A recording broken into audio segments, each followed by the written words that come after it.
The giant squid can reach 45 feet long, longer than a school bus. Everyone has heard the Kraken legends built around this animal. Here's what most people don't know. The giant squid isn't actually the largest squid on Earth. There's a second species that, while shorter, is more than double the total mass. And here's the part that should be impossible. These two animals aren't closely related at all. Not the same species, not the same genus, not even the same family. They share nothing closer than the same broad order of deep-sea squid. They live in completely different oceans. They have never once encountered each other in their entire evolutionary history. They have no idea the other one exists. And yet evolution somehow built the same giant monster twice, independently, on opposite sides of the planet. How does that actually happen, and what would it take for it to happen a third time? The giant squid and the colossal squid do share a distant common ancestor. Likely a primitive open ocean squid living somewhere between 60 and 100 million years ago, near the end of the Cretaceous period. We can't say this with full certainty, because squid fossils are almost impossible to come by. Squid have no internal skeleton, so soft tissue typically vanishes within weeks of death, let alone surviving 100 million years. The one exception is the beak, the only genuinely hard structure in a squid's body. Buried quickly enough, a beak can survive long enough to leave a usable trace. At some point after the extinction of the dinosaurs, this shared ancestral lineage split into separate branches. One eventually produced the family that contains the giant squid. A completely separate branch produced the glass squid family, which eventually gave rise to the colossal squid. Critically, neither branch inherited gigantic size directly from that shared ancestor. Each species evolved enormous size completely independently, millions of years after the split. This is a textbook case of what scientists call convergent evolution. Two unrelated lineages arriving at a similar solution because they're each responding to comparable environmental pressure, not because either one copied the other. Here's where this gets genuinely strange though. If this is convergent evolution, why are these two animals still so different from each other? The reason is that they didn't become giants for identical reason. Giant squid live primarily in temperate open ocean and grew large through what's called deep-sea gigantism, the well-documented phenomenon where high-pressure, low-light environments tend to push animals toward larger body size. Colossal squid live exclusively in the deep Antarctic, even deeper than giant squid typically venture.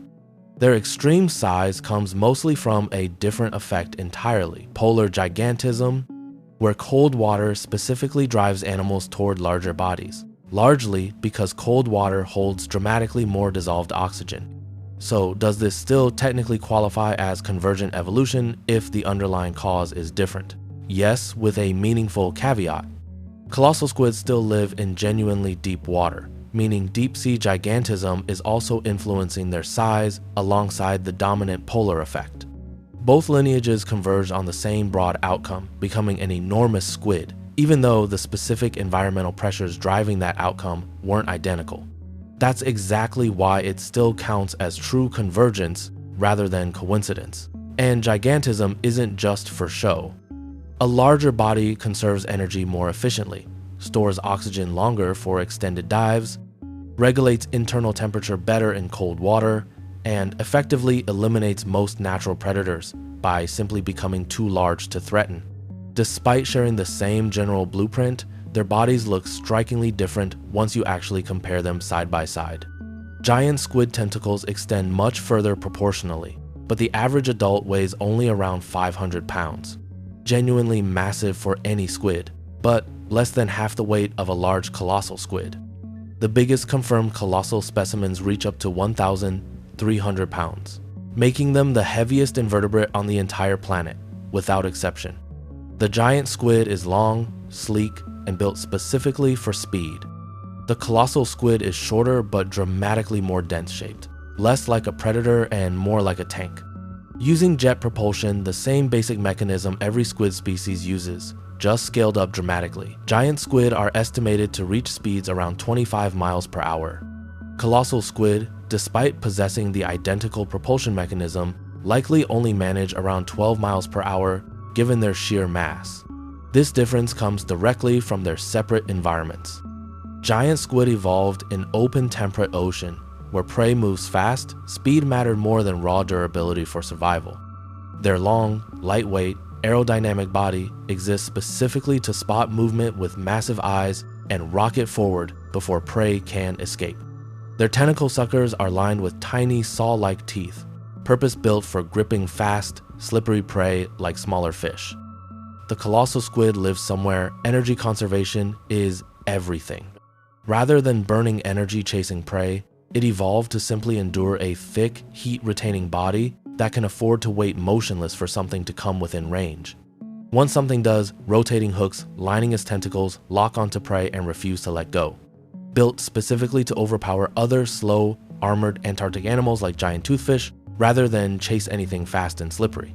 Both species also independently evolved a beak, and for the exact same underlying reason, surviving in open water without any solid surface to pin prey against demands a compact, efficient killing mechanism. A squid can't chew or tear the way a shark does. It needs to hold prey suspended in open water while still cutting through flesh, sometimes armor. The beak solves this perfectly in both lineages. Built from chitin, the same material found in insect exoskeletons, but layered and hardened into something considerably stronger than bone. The upper and lower halves function essentially like a parrot's beak, slicing through muscle with minimal resistance. Behind the beak sits a radula, a tongue-like structure covered in backward-facing teeth that grinds prey down before it's swallowed. Identical solution, evolved completely independently in two animals that have never once been in the same body of water. So what would happen if a giant squid somehow ended up in Antarctic waters? Would it gradually transform into something resembling a colossal squid over enough generations? Evolution doesn't work on a timeline anywhere close to fast enough for that question to matter practically. But even setting timescale aside, a giant squid would never actually encounter a colossal squid, even occupying the exact same general region, because they live at fundamentally different depths. Colossal squid inhabit the abyssal zone. Giant squid live in the midnight zone above. It's still essentially pitch black, but a genuinely separate environment. These two animals will never know the other exists, which might honestly be for the best, since any direct encounter would likely just end with one eating the other. There is exactly one predator on Earth aware that both of these animals exist, the sperm whale. Sperm whales are the only predator large enough, strong enough, and capable of diving deep enough to regularly hunt both species, navigating thousands of feet into total darkness guided purely by echolocation. Scars from both suction cups and hooks are routinely found across whale, skin, and undigested squid beaks from both species have been recovered directly from whale stomachs. This is actually the central irony buried inside convergent evolution. When two unrelated species converge on the same successful body plan, they frequently end up sharing the exact same predator and the exact same vulnerability as a result. Both squid lineages are locked in an ongoing evolutionary arms race against the same enemy, growing larger and more dangerous to avoid being eaten, while sperm whales simultaneously evolve to dive deeper and hold their breath longer specifically to keep catching them. Convergent evolution isn't some rare anomaly limited to squid. Sharks and dolphins arrived at nearly identical torpedo-shaped bodies for efficient, fast swimming, despite one being a fish and the other a mammal. Bats and birds independently evolved powered flight through completely different anatomical structures.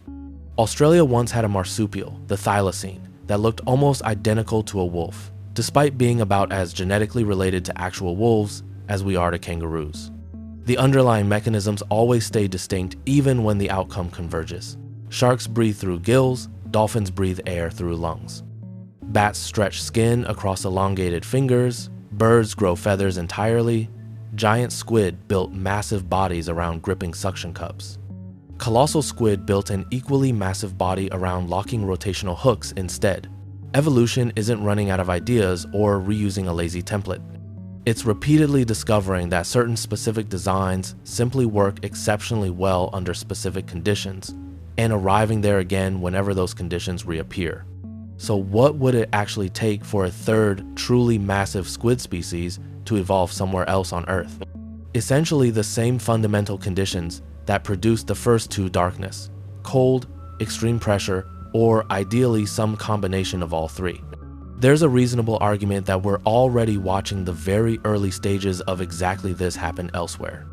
The Dana octopus squid is short and wide, capping out around 350 pounds.